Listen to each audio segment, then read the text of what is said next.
Podemos dar início às perguntas e respostas.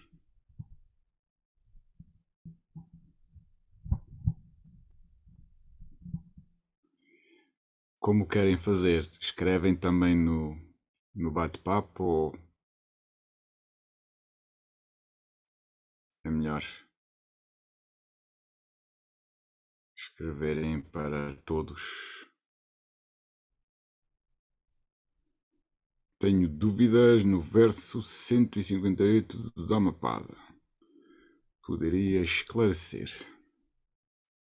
Ora então, vamos ao verso do Dhammapada 168.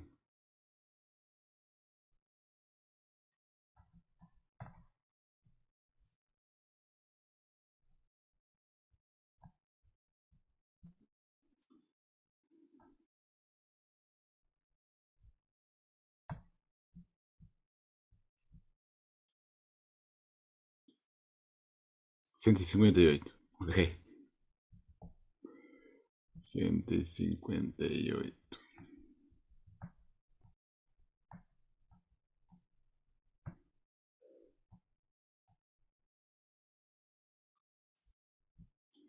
Então vamos lá.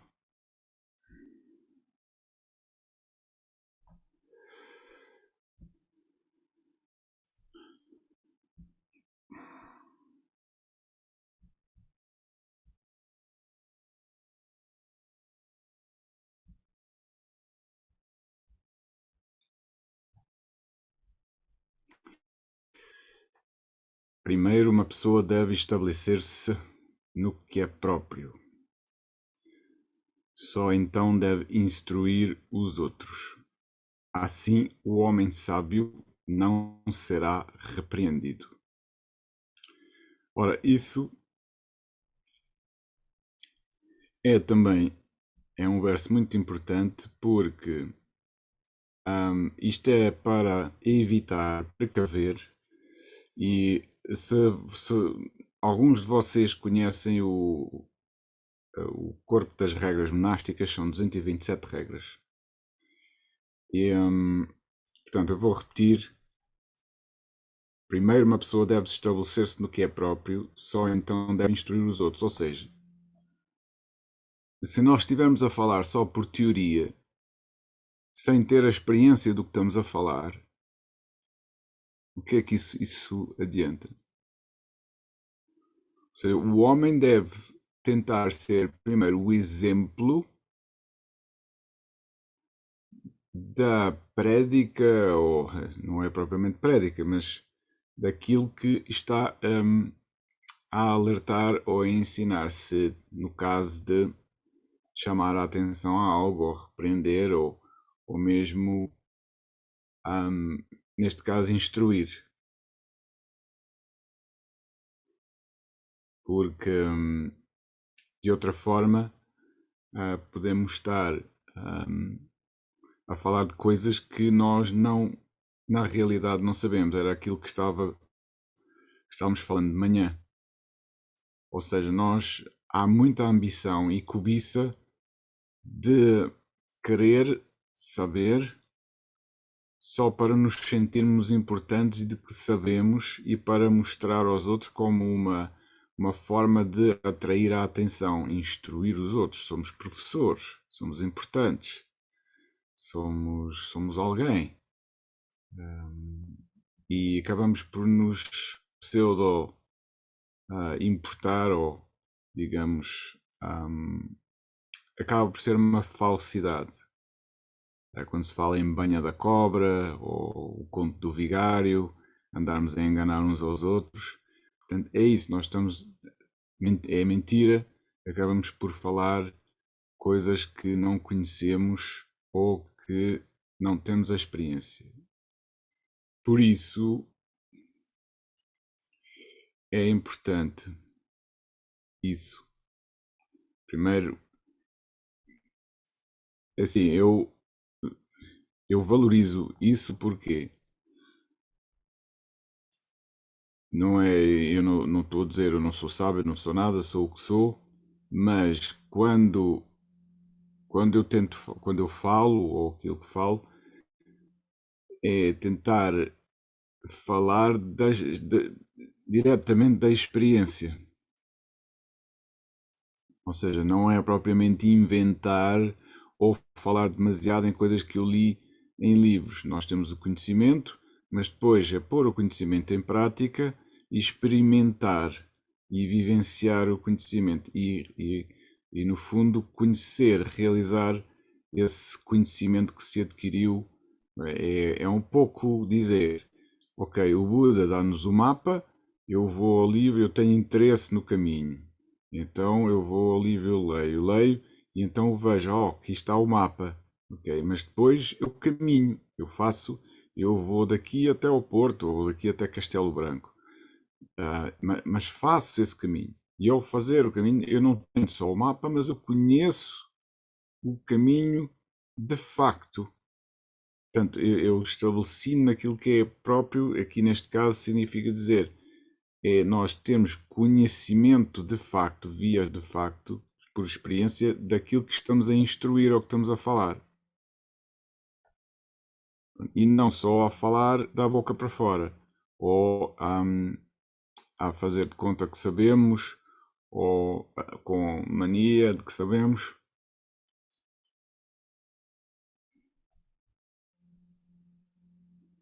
Essa é importante. O que eu ia dizer é que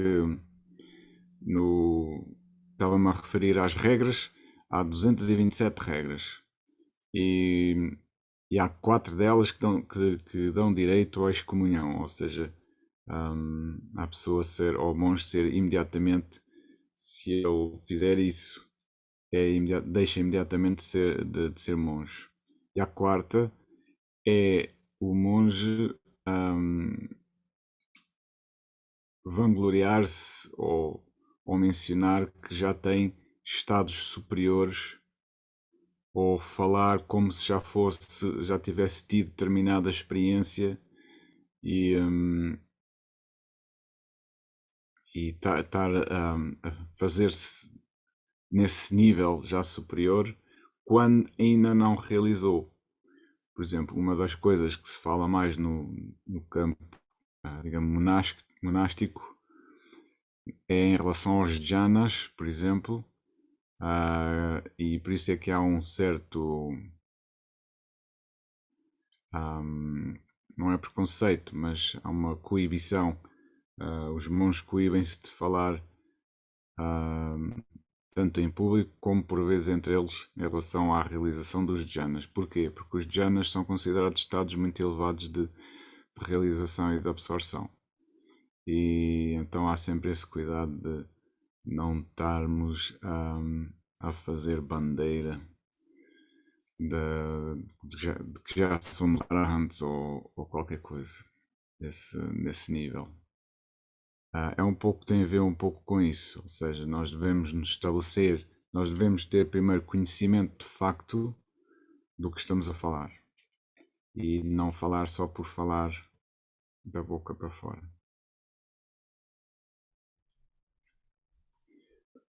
E para completar, na altura do Buda, ele acabou por se desiludir com os sacerdotes e os altos sacerdotes que professavam a religião da altura, porque a desilusão dele foi porque todos falavam de Brahman e de Atman e de Jivatman e de Moksha e tudo, e já ninguém sabia o que é que estava a falar, não tinham experiência. Ou seja, aquilo que ele dizia é que aqueles sacerdotes, aqueles homens brahmins já falavam coisas que eles próprios não tinham realizado. Então é isso que quer dizer esse verso. Primeiro devemos realizar e depois falar sobre isso ou instruir sobre.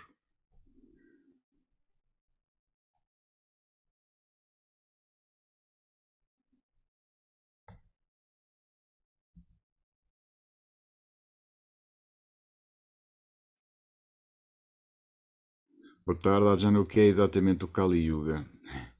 O Kali Yuga é, não, não é do contexto budista, é do contexto hindu, da filosofia hindu na Índia, em que refere, ou seja, reparte, digamos, as idades, ciclos de idades da civilização humana em quatro: a idade do ouro, a idade da prata, a idade do bronze e a idade do ferro.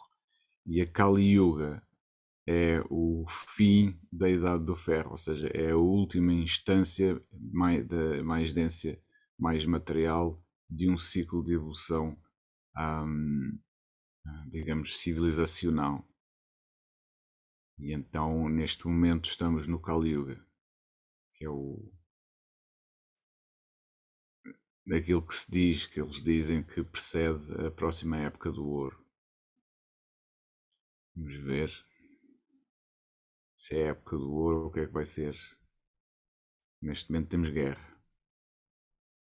Por favor, fale sobre as vinculações por meio de sentimentos de afinidade e raiva. Sentimentos de afinidade e raiva e os possíveis desdobramentos destes dois tipos. Afinidade aqui quererá dizer apego, identificação emocional, afeto. São dois opostos, certo? Portanto, afinidade e raiva. E os possíveis desdobramentos destes dois tipos.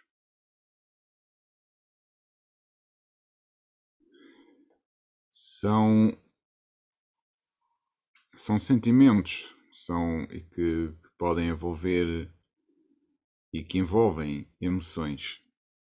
Nós ou sentimos afinidade por algo ou aversão por algo. São, digamos, dois opostos. Na vida, ou nos aproximamos de certas coisas e situações e depois afastamos-nos de outras situações e de outras pessoas. Sentimos afinidade por algumas e aversão e raiva a outras. Sentimos atração por umas e sentimos repulsão por outras. E no meio disso, o que temos que desenvolver é uma clareza, um discernimento do que é que está a acontecer, se de facto os nossos sentimentos estão certos, se de facto esse, digamos, uma certa repulsa que estamos a sentir por algo, se tem fundamento. Pronto. Não temos que responder e agir sobre isso.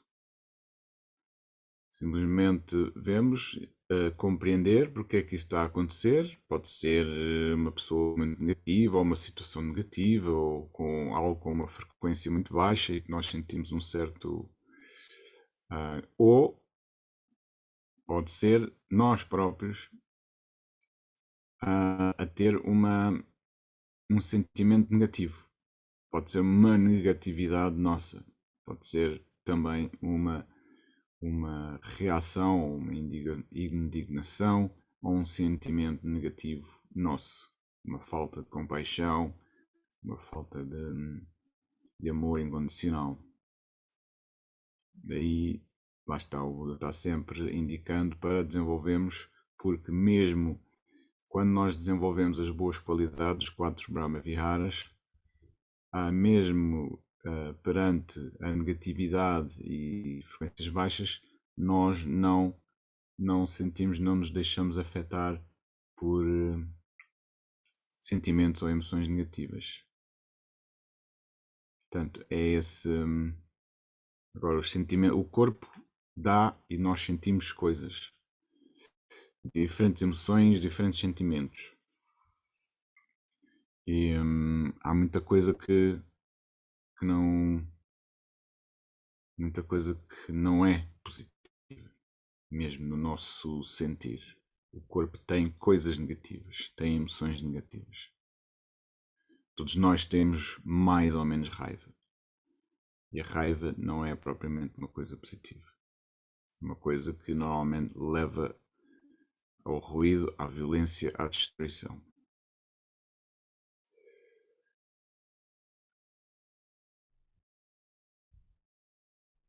Jantar, amigo, muito boa tarde. Estou a ler o Código da Disciplina Monástica. Creio que fiz algumas coisas menos corretas de acordo com o que li. Como estar de costas e com os pés voltados para o altar. Não se preocupe demasiado, nem se chicoteie. Não se recrimine. Nós temos que ter compaixão também connosco mesmos. Estes aspectos são aspectos muitas vezes culturais da tradição. Se for à Tailândia, por exemplo, e isto é uma coisa muito da tradição tailandesa, quando estamos no templo, não apontar os pés para o altar. Pronto.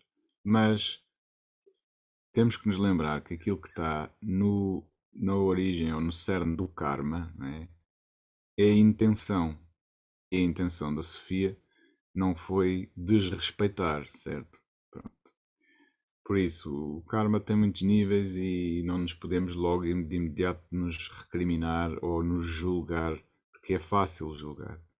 Portanto, temos que olhar para as coisas também com calma, com compaixão, e ver.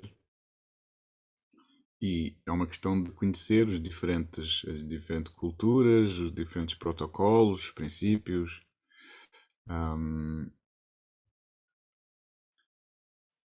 Uma vez sabendo, depois conseguimos agir e estar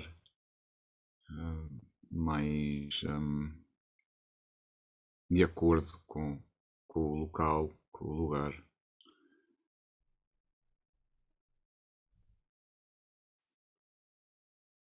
A gente falar, Arthur, considerando as gravidades da atual degenerescência do Kali Yuga, quais seriam os procedimentos dármicos de urgência?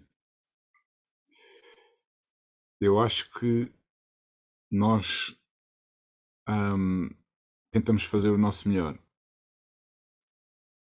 Dharmicamente, nós ao fazer, neste caso, neste retiro, na nossa parte, aquilo que nos cabe, nós estamos a fazer por manifestar o melhor aspecto, o lado dármico da nossa vida. E é isso, nós começamos por nós mesmos. Por vezes nós ouvimos a fome que se passa em África, a miséria que se passa acolá e noutros sítios. E nós sabemos que se fosse por nós não fazíamos a guerra, nós estivéssemos mais perto, ajudávamos os outros, dávamos comida e isso tudo. Fazemos o possível a começar na nossa consciência, nos nossos princípios. Depois, o que acontece no mundo é que, ou seja, poder é responsabilidade. Quanto mais poder, posição, autoridade se tem no mundo, maior a responsabilidade.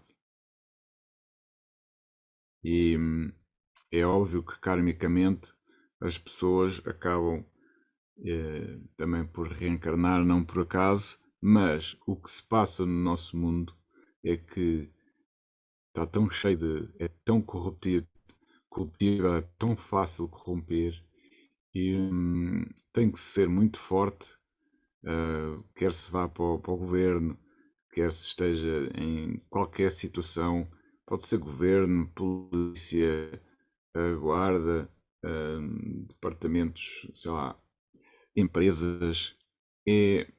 O nível de corrupção hoje em dia é impressionante, porque as pessoas não se seguram, não têm o interesse não têm ligação espiritual. Ou seja, não têm essa ligação dármica com precisamente aquilo que interessa, que é com o lado mais espiritual, o incondicionado, o divino, que é aquilo que alimenta tudo isso,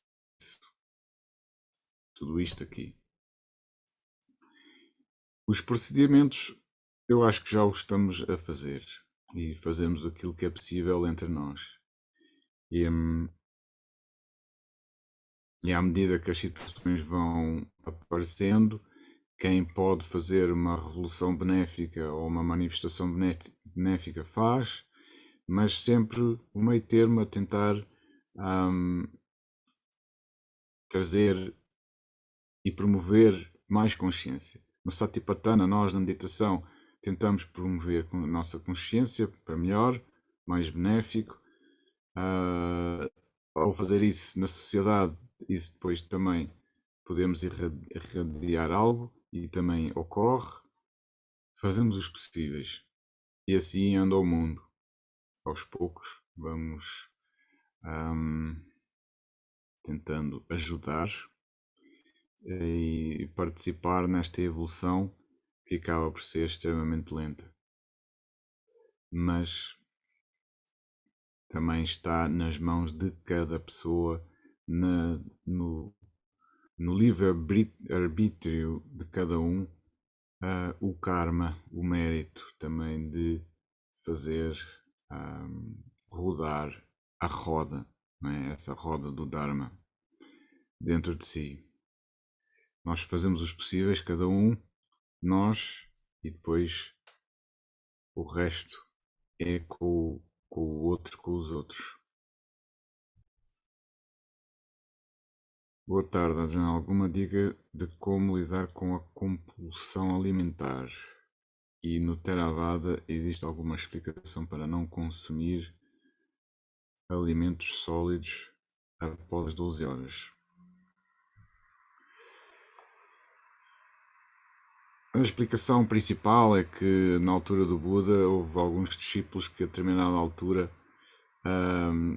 já estavam a fazer a mendicância à noite e depois entraram na vila e assustaram as pessoas e depois houve uma certa confusão.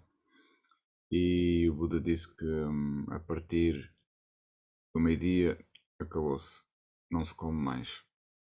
E pronto, essa é a parte da regra, a parte monástica, da forma monástica dos monges, porque é que os monges não comem depois do meio-dia, depois da 1. Há também outra história adicional, complementar, que não é só essa dos monges terem ido à noite, mas também que envolveu monges e outras pessoas. Mas em relação à compulsão alimentar,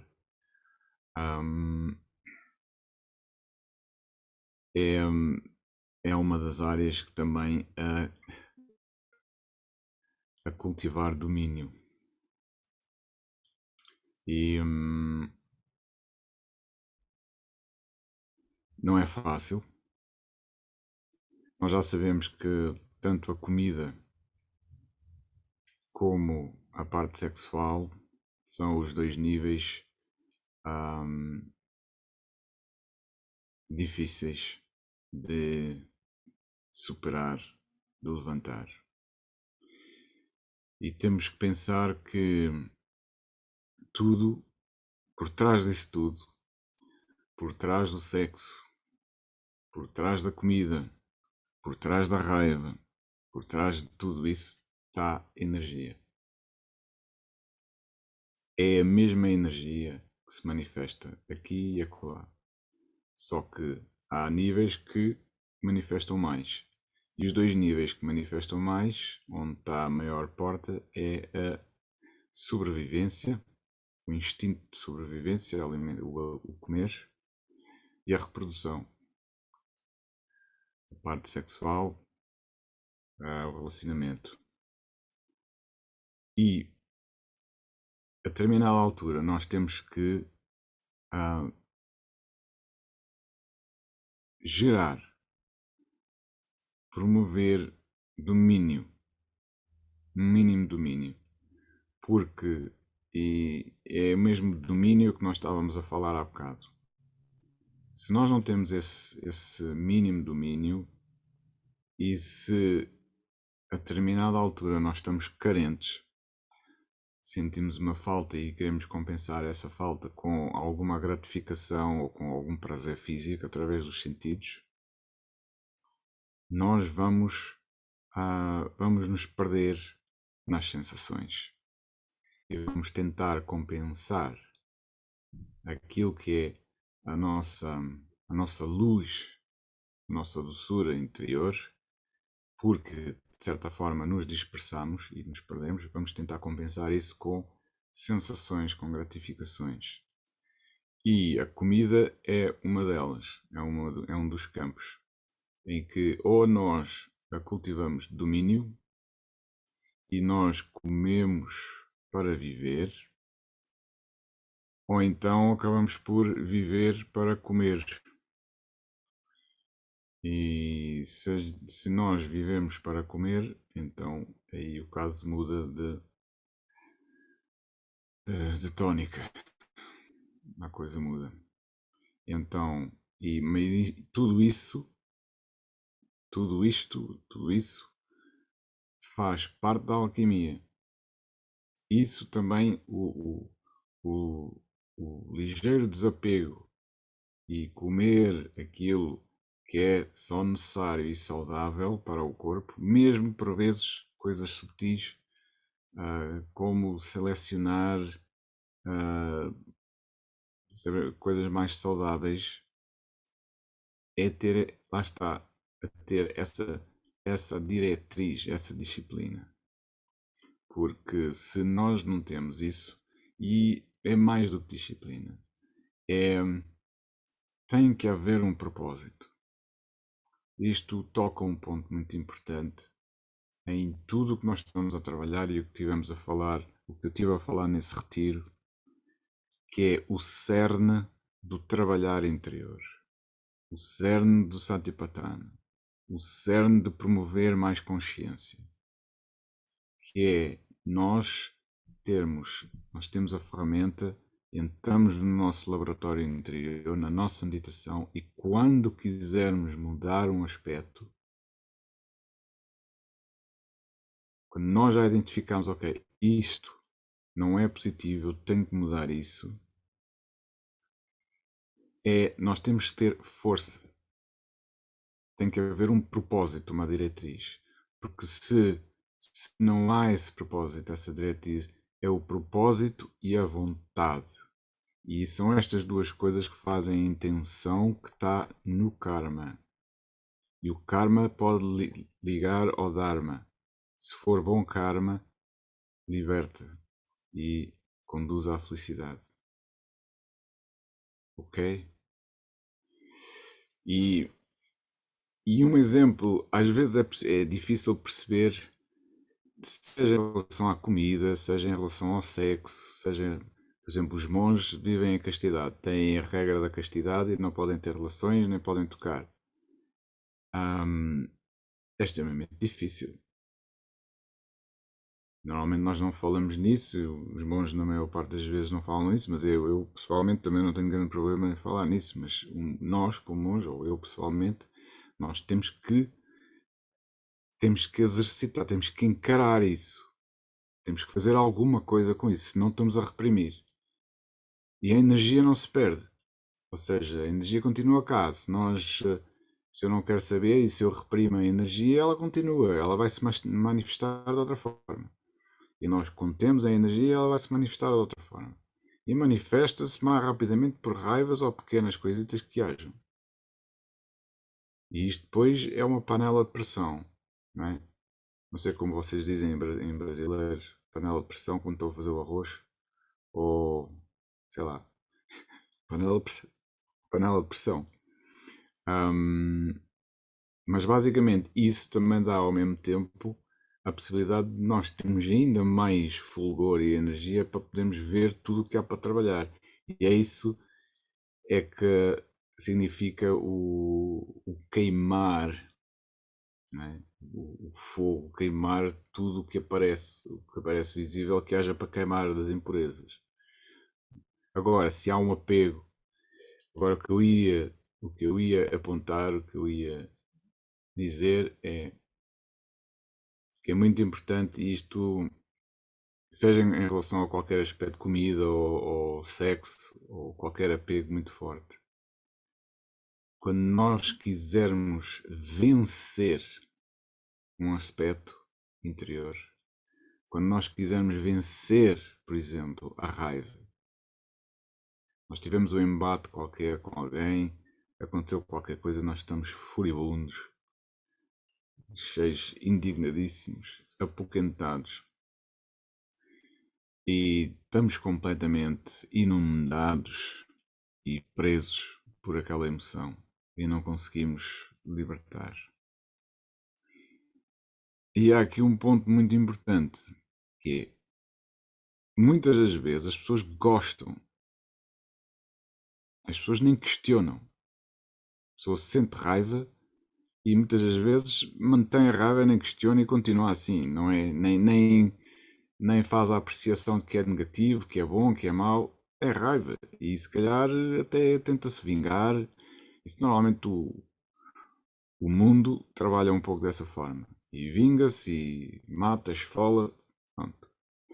No caminho espiritual, quando nós já temos uma consciência e um interesse e um propósito em que nós sentimos, eu estou a sentir isto, mas eu não quero sentir isto, eu estou a sentir isto, mas isto não é bom.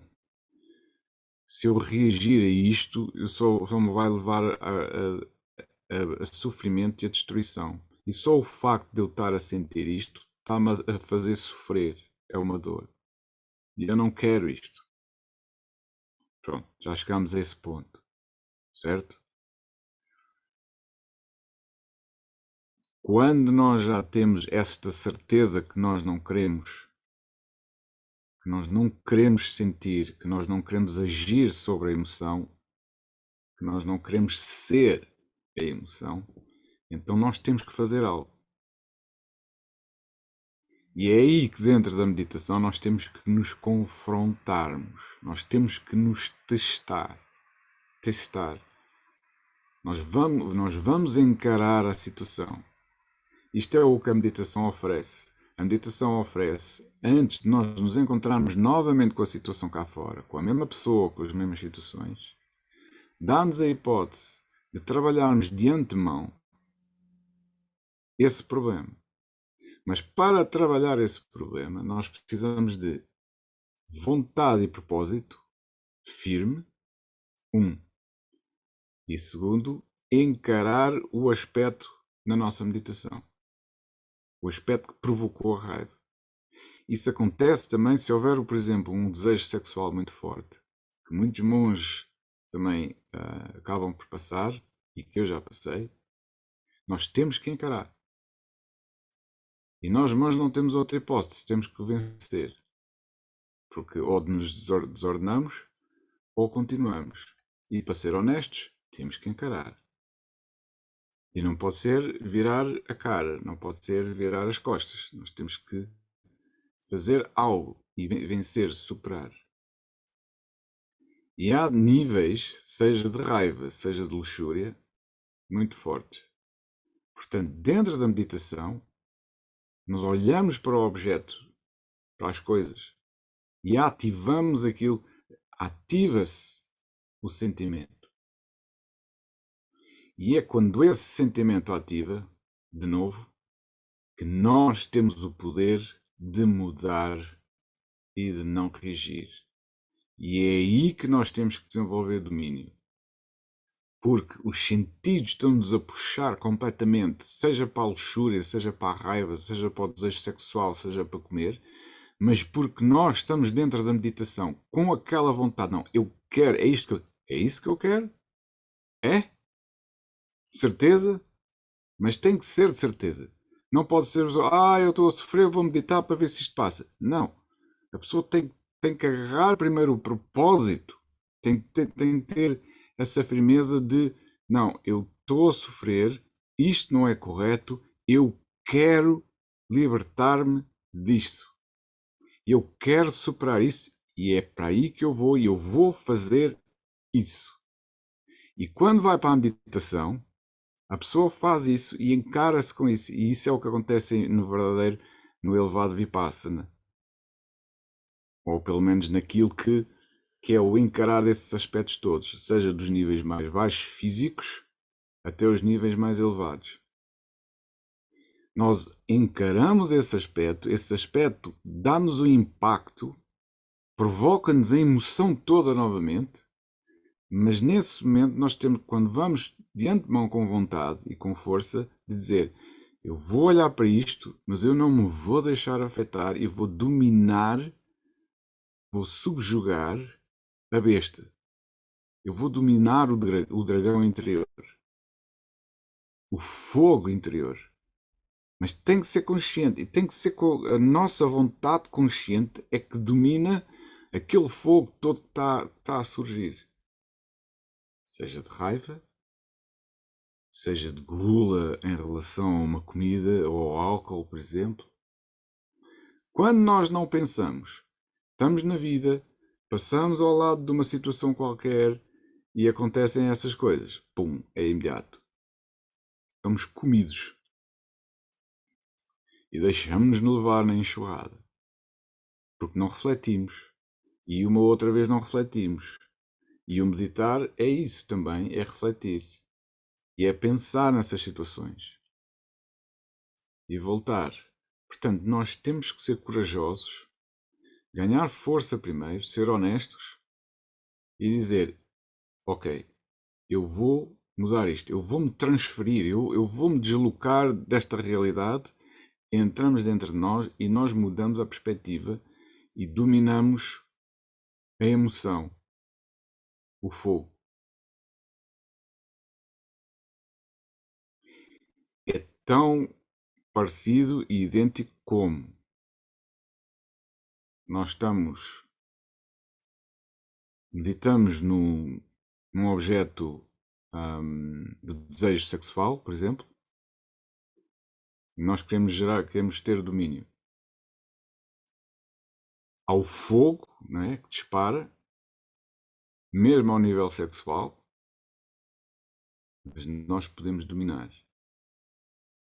E este dominar não é reprimir. Tem que ser a energia. O que acontece muitas vezes, por exemplo, nesse sentido, é que a energia desce.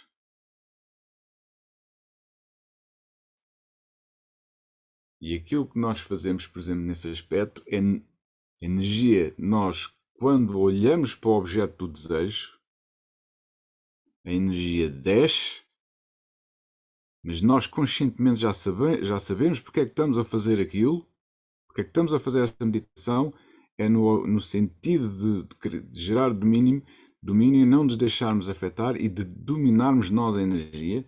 E quando isso ocorre, nós seguramos a energia e não as deixamos descer. E deixamos-la ao nível do coração. Ou até superior a isso. E sublimamos. Só que isto que eu estou a falar é meio de loucos, porque a maior parte é uma coisa que não é fácil. Mas é a mesma coisa em relação à comida. Quando nós temos alguma coisa que nós sabemos que, seja em relação a fumar, a bebida, um excesso já louco, meditemos. Epá, tenho que parar. Vou parar. Estou louco com isto. Para. Meia hora, desaparece, não quer ver ninguém, vai para o quarto e está ali. Ok, o que é que eu faço? Concentrar a energia, refletir, ganhar força. Ok, tem isto, não pode ser. E faz isso 1, 2, 3, 4 vezes, 2, uma semana, um mês e assim. Isto é o caminho. Isto é o caminho. Superar todos estes aspectozinhos da vida, aqui e acolá, e esta dispersão toda sensual em que nós vivemos. Portanto, é um paulatino recolher, é um paulatino desapegar aos poucos. Eu desapego-me daquilo, ganho mais um bocadinho mais de energia que se quer gastar ali naquele bocadinho. Eu desapego-me desta comida, ganho mais um bocadinho de energia que dispensava ali. Eu desapego-me deste aspecto ou desta convivência ou de ir àqueles bares ou àqueles cafés, estou a poupar mais um bocadinho de energia. Ótimo, nós vamos amealhando-nos. Porque a energia que é gasta lá para fora, somos nós. É aquilo que nós somos. Não interessa definir o que somos, mas é isso. E é este recolhimento aos poucos que nos faz viver melhor enquanto é que ainda estamos aqui, faz-nos viver mais pacificamente, com mais harmonia, mais luz e mais energia, inclusivamente para irradiar à nossa volta, e mais nos aproximando daquilo que interessa. Porque nós, sem energia concentrada, não conseguimos iluminação nenhuma. Portanto, isso é isso. Portanto, só que o caminho é longo. Pronto. Já dei um pouco da técnica de encarar o dragão interior, estes fogos todos, mas não virar a cara, não virar as costas, como dizemos em português. Vocês não usam essa expressão, as costas, virar as costas. Usam? Pronto. Ok. Pronto, portanto, temos que ser guerreiros espirituais, guerreiros e guerreiras espirituais. Podemos ter já feito muitos disparados como guerreiros em vidas passadas, mas há também o lado positivo de lutarmos e de vencer a besta e o dragão interior, São Jorge e o dragão. Mas não é matar o dragão, porque se nós matamos o dragão, estamos a matar o corpo. Hein?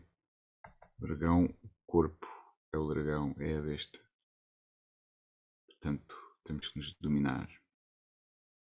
É interessante, só um comentário paralelo. Eu quando fui à Índia, visitei lá alguns templos, vi algumas das estátuas lá dos templos, lá com o Shiva Lingam, lá no centro. Então vê-se, eu até acho que tenho aqui essa fotografia. Eu vou aqui muito rapidamente, eu acho que tenho essa fotografia até muito rapidamente para vos mostrar. Deem-me só um bocadinho de tempo. Acho que está aqui nas minhas imagens. Onde é que ela está? Imagens de semi. Onde é que ela está? Ásia. Está aqui. Ora bem, já encontrei.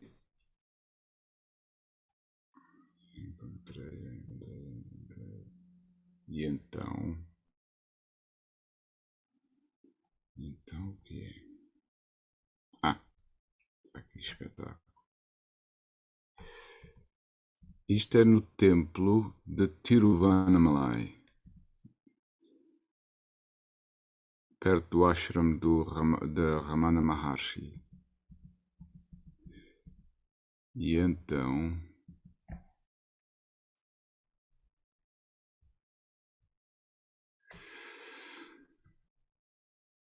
eu acho este simbolismo belíssimo.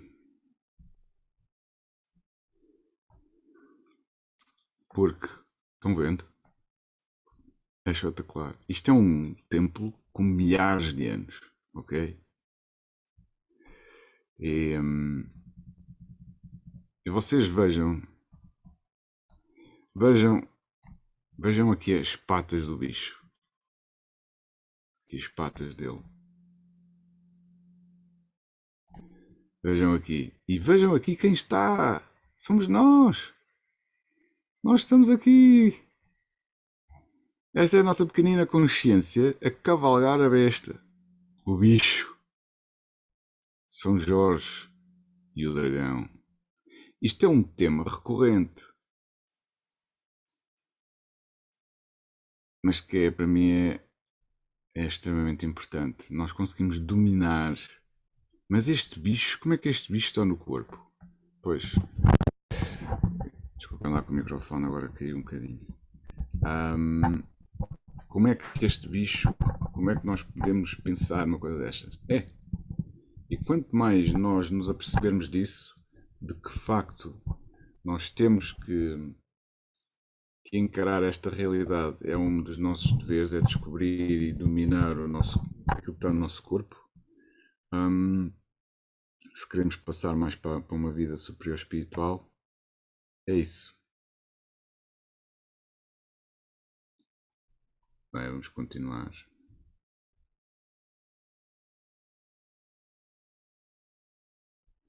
Ora, onde é que nós íamos?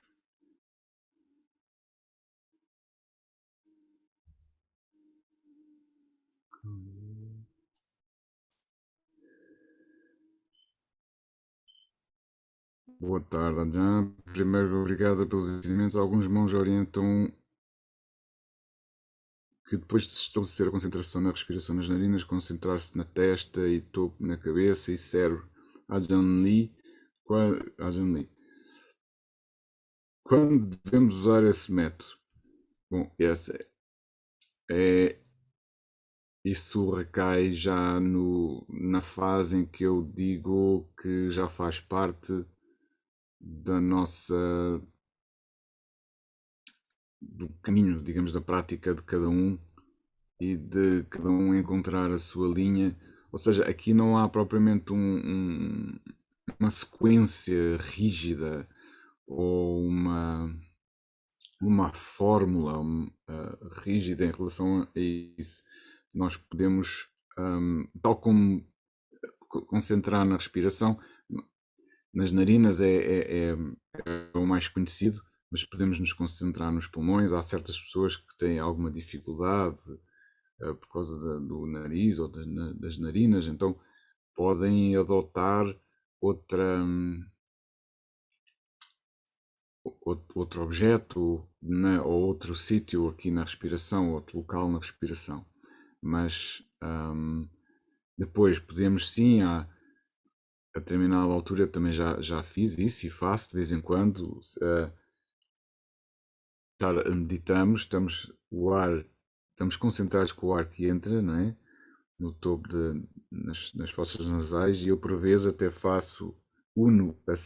concentro-me na sensação aqui, porque a fossa nasal dá aqui a volta, né, para baixo, e aqui concentrar na sensação no topo do nariz, das fossas nasais, e unir e concentrar aqui no entressanho, aqui no centro, e simplesmente estar assim e concentrar assim e pôr a atenção toda aí. Portanto, é uma forma, mas também podemos concentrar no chakra coronário, cá em cima, não é? Naquele que corresponde ao sétimo chakra, a coroa. Podemos inclusivamente fazer meditação de limpeza áurica dos 7 chakras, desde o chakra da raiz, não é? O vermelho, a passar pelo laranja, do sistema reprodutório, do plexo solar, amarelo, coração, o chakra do coração, o chakra da garganta, fala, o chakra azul. São tudo formas boas de nos concentrarmos e de desenvolver a concentração. Lembrando-nos que quando nos concentramos no plano mais físico, aqui coisas físicas do nosso corpo, seja dos chakras, seja mesmo a própria respiração, ainda é físico. Apesar de que, quando nós nos concentramos em algo mais físico, como por exemplo nos membros ou nos pés ou coisas mais físicas, já não é tão subtil, por exemplo, como a respiração, o ar. Mas depois, quando nós desenvolvemos a concentração cada vez mais subtil, deixa de haver objeto. Mas todo esse caminho é algo que cada um tem que a determinada altura, adotar por si aquilo que se sente melhor e que se sente que resulta melhor.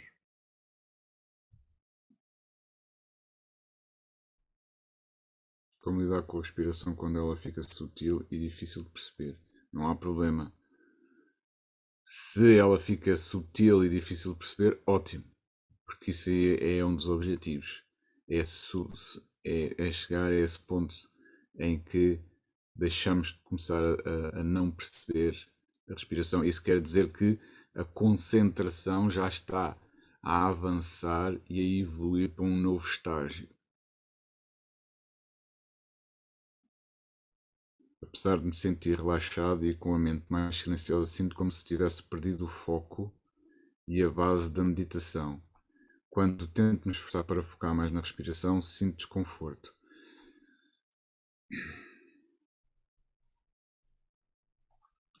Neste caso, eu diria que é já um estágio à frente.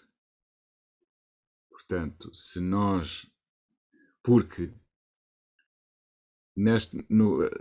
quando nós já não estamos a sentir tanto a respiração, já fica mais sutil, e nós estamos relaxados, estamos descontraídos. Há uma paz e nós já não estamos conscientes, mas já não estamos propriamente a pensar em nada, mas a coisa fica muito subtil. E quando é assim, largamos o esforço da concentração. Porquê? Porque já avançamos, já penetramos naquilo que é mais sutil. Esta primeira fase de esforço de concentração que nós estamos a fazer e que normalmente eu faço e repito, é principalmente para acalmar e desviar do ruído mental, para minimizar o ruído e sair dos pensamentos, sair da mente. Porque nós, repito, não somos a mente, nós não somos os pensamentos. Então, primeiro que tudo, antes ainda de conseguirmos entrar nestes estados um pouco mais subtil, em que isso acontece, nós primeiro temos que acalmar, temos que sair. Mas se nós não sairmos dos pensamentos e se não nos desligamos dos pensamentos, nós não vamos conseguir. Mas, se nós já estamos bem pacíficos e mais silenciados, a mente já muito calma e entrar já nesse ponto já subtil, então ótimo. E aí já não temos que fazer tanto esforço, nem pensar tanto sequer em nos concentrarmos, porque a meditação, a concentração já está a andar para estágios subsequentes. Portanto, força. Portanto, se entrarem num estado subtil em que a respiração já é difícil de perceber, estejam assim já bem pacíficos, subtil, deixem estar. Não façam, não queiram voltar propriamente à rigidez de pensar para concentrar. Concentrar na respiração inicialmente é para sair da confusão do barulho mental e para acalmar a mente. Estou com a leitura a meio do guia para leigos. Nem sabia da existência deste manual. Excelente, pois vou sentir-me um pouco mais tranquila quando visitar um estejo. Muito bem, Sofia.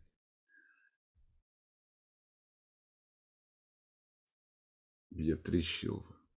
Jean, gratidão por sua generosidade de estar aqui connosco. A pergunta do Arthur é a mesma que ia fazer. Estou com medo por mim, por meus entes queridos e pela humanidade. Força, coragem para estarmos aqui e tentar fazer o melhor e que isto passe o melhor.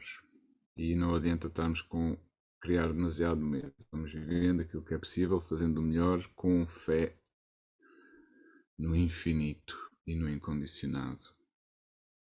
E com a cabeça no bem. A gente pode dar sugestões para o desenvolvimento da fala correta. É da mesma forma, fala correta, tal como estava a dizer, a falar há bocado do trabalhar das emoções, das raivas, dos desejos, e disso é. A fala correta pode também ter o adicional de nós lermos, ler livros, literatura boa, ajuda também, porque exercita a mente. Pronto, nesse nível de fala correta. Agora, a fala correta começa por nós não sermos agressivos, violentos, ou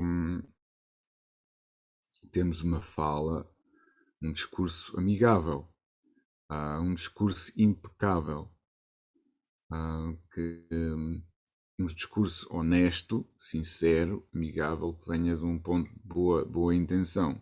Pronto, isso é o principal.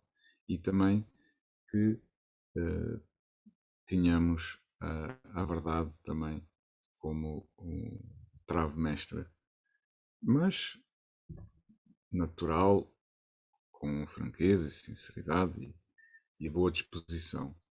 A partir do momento em que começa a haver emoções mais agressivas ou negativas, pronto, é isso que temos que trabalhar. E essas é, já disse como trabalhar, nós encararmos isso e tentarmos mudar a nossa perspectiva.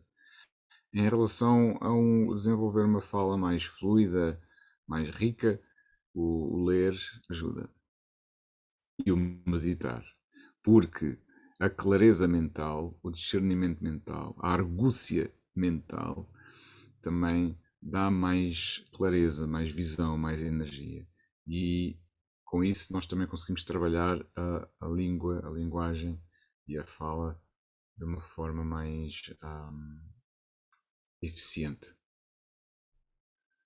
Quando nos deparamos com situações desagradáveis, por exemplo, no seio familiar, devemos chamar a atenção de aquela reação é desnecessária, por exemplo, porque não? Aqui é quando acontece alguma coisa, nós devemos, sem agressividade, sem nada, alertar de uma forma positiva. Nós estamos a dizer a verdade. Houve algo que não estava propriamente com o bom nível que aconteceu, ou coisas que às vezes se dizem, e se nós nos sentimos magoados, se nos sentimos afetados e achamos que não foi correto, devemos falar. E devemos tentar falar da forma mais impecável, mais uma vez, no seguimento da fala correta, e dizer, porque se virmos de um ponto de verdade, e a sinceridade é importante, a sinceridade, a comunicação, nós somos seres humanos, nós precisamos comunicar. Quem não estiver pronto para receber a comunicação e a verdade, o problema é das outras pessoas. Agora, nós só temos é que ter a certeza que estamos a falar de um ponto amigável, até pode ser carinhoso, mas dizer a verdade, dizer aquilo que é importante, mas sem qualquer emoção, tentar ter o mínimo de emoção negativa e agressividade. Porque qualquer coisa importante ou verdade que nós digamos que vá com qualquer emoção ou de repreender ou de julgar o outro, a primeira coisa que o outro apanha é isso, é a emoção, é ou a raiva, ou o julgar, ou o recriminar. Isso é a primeira coisa. Porque é isso que normalmente as pessoas têm mais medo e também o ego e o orgulho não gostam. Quando nós, amigavelmente, de uma forma o mais equânime possível e impecável, dizemos aquilo que achamos que é verdade, isso é importante. É importante comunicar e dizer. O que faz a diferença é também, pronto, depois do outro lado, se as pessoas estão prontas ou não, ou se irritam ou se não irritam. Na nova generalização, no português, a palavra sofrimento não torna o budismo para a maioria das pessoas uma religião baseada no pessimismo. Me parece que na língua original do Buda o termo não tinha este significado. Tem. Tem e não tem só o significado de sofrimento, tem o significado de miséria, sofrimento, angústia, tudo isso. Mas a questão aqui, em relação a esta pergunta, é que o Buda não ensina só o sofrimento. O próprio Buda diz várias vezes: eu não ensino só o sofrimento, mas a libertação do sofrimento. Ou seja, ele ensina o caminho para a felicidade, ainda aqui. Essa é a base das 4 nove verdades, assim, porque o sofrimento é só a primeira nova verdade. Mas ele na segunda nova verdade está a dizer que existe uma causa para o sofrimento, que basicamente é os apegos e o karma todo negativo que nós acabamos por fazer e herdar. E na terceira nova verdade ele diz: existe o caminho para libertar do sofrimento. E então na quarta nova verdade ele dá a ferramenta para nos libertarmos disso, ou para superarmos, ou para resolvermos isso.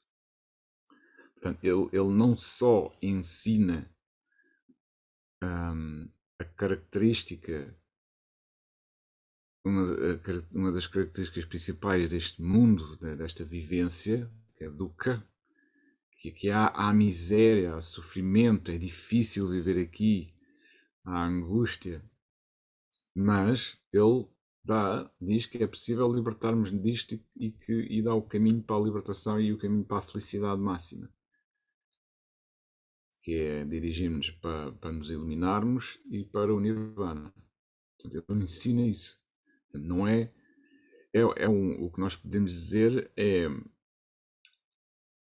não é uma religião pessimista, é uma religião realista. Portanto, realista. É uma religião realista. Porque não adianta viver num mundo em que há muita imperfeição e tentar pintar tudo cor-de-rosa, tudo bonito, porque também é óbvio que a vida tem muito bonito, né, nesta criação toda, na natureza. Existe beleza. E o homem também é capaz de criar beleza. Mas depois também existe muito sofrimento e muita miséria, devido principalmente a todo o apego e à identificação e à prisão que nós criamos em relação à matéria. Prendemos-nos na matéria e depois há muito sofrimento porque tudo depois se corrompe, tudo se desintegra, para além das raivas e dos ódios e das guerras e da violência e tudo, e das mortes e isso tudo que acontece.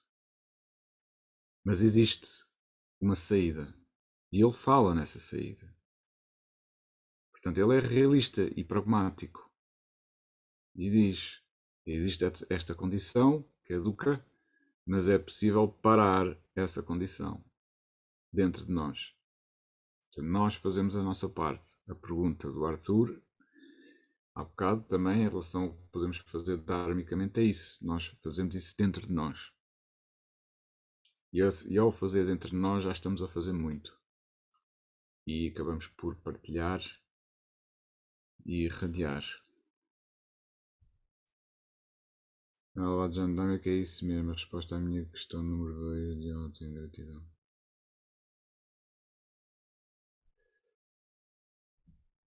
Olga, como está?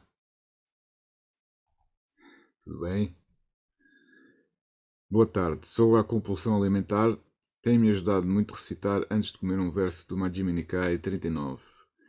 Não tomo o alimento para a intoxicação dos sentidos, para a diversão, mas apenas para aliviar as aflições do corpo e prosseguir na vida santa. Em suma, não vou resolver um problema criando outro. Assim, sem culpa e de forma confortável, mantenho o corpo. Muito bem.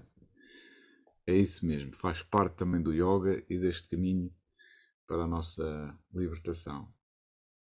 E agora já são 18, 19, 20, 21. Aí já são. Não, é o contrário. Aí são 18. Aqui Pronto, são são 3 15 horas mais e cedo. 8. Pronto. Vamos então, uma vez que a Olga pôs aqui esse excerto na mesa, vamos então fazer o cântico Pequeno Puja. Não, agora encontramos mais tarde. Fazemos isso mais tarde, ok. Então, tenham uma boa prática agora, seja fazer meditação a andar ou sentados, descontrair também, mantenham o silêncio. Até já.